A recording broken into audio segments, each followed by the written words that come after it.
Is your wealth built for a long season or just this quarter? Hi, my name is Fraleigh, and I am the current wealth strategist at Moment Private Wealth, where we serve professional athletes and entrepreneurs. Today, we are going to be talking about cash flow. And I know what you're thinking. Isn't cash flow just a fancy term for budget? Your cash flow is the first step in reaching financial freedom. In this video today, we are going to break down the why. Why does cash flow matter? 2, how is it going to be incorporated? And 3, what results can I expect if I put together a cash flow map? Let's start with the why. Why should you care about your cash flow?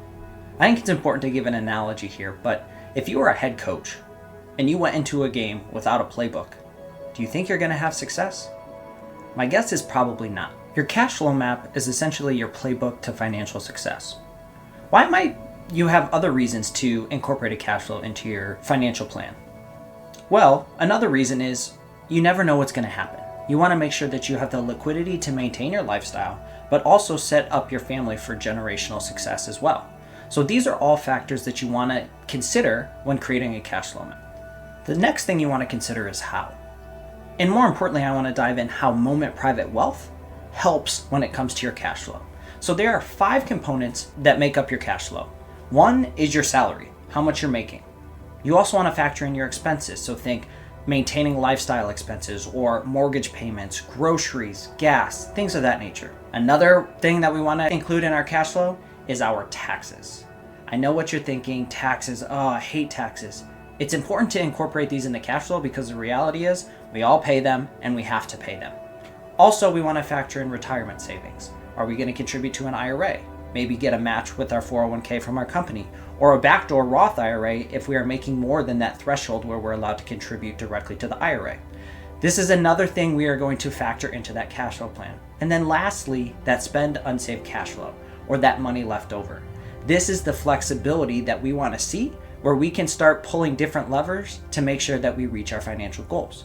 So maybe that's a goal for a future vacation, or paying for college, or things of that nature. These 5 components are what essentially make up that cash flow map and can help when it comes to putting together that entire financial plan. The next step is the how. Do me a favor, go grab a pad of paper and a pen.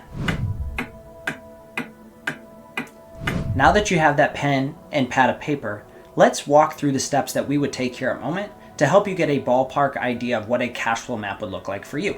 So the first thing I want you to write down is your salary. How much are you and your spouse making in terms of your salary? Now that you've done that, think about how much you're spending on a monthly basis. And again, this is a ballpark. We want to put on guardrails so we have an idea of potentially what we're spending. So think monthly mortgage expense. Think how much am I contributing towards groceries or towards gas or other of those lifestyle choices that you make eating out. Write down a ballpark of what you think that number is. Now that you've done that, we have to think about taxes. And this is where Moment Private Wealth really adds value. If I was serving as your financial advisor, I would look at last year's tax projections. I would then also factor in what we expect to make in terms of salary this year, the state that you live in, your age, to come up with a tax projection so we have an idea of how much of our salary is going to go towards taxes. The next thing I'd want to look at is retirement contributions. How much are we contributing towards retirement? And that first thing that we look at is your company match. Typically, that's anywhere from 3 to 5% depending on where you work. Ultimately, by contributing that 3 to 5%, that's going to come out of that salary.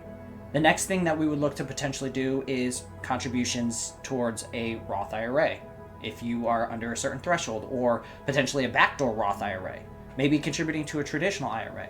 All of these retirement savings are going to factor into that cash flow because they are going to dig into that salary. Last thing we would factor in is spend unsaved cash flow. Now this is the fun part. Your spend unsaved cash flow is essentially that cash that you have after you've paid out your taxes, you paid for all of your expenses, you've contributed to retirement.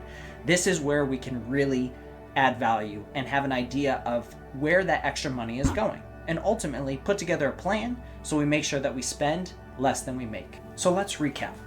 What's the why behind your cash flow? The why gives you peace of mind towards reaching your financial goals. The how, factoring in your salary, your expenses, your taxes, how much we're contributing towards retirement, and what to do with that spend unsaved cash flow. And the what. The what is the plan for the future. As I mentioned in the beginning of this video, it is a playbook to reaching your financial goals. If you enjoyed this video, please like and subscribe. Share it with your friends. We will continue to cover topics around your faith, finance, and sports.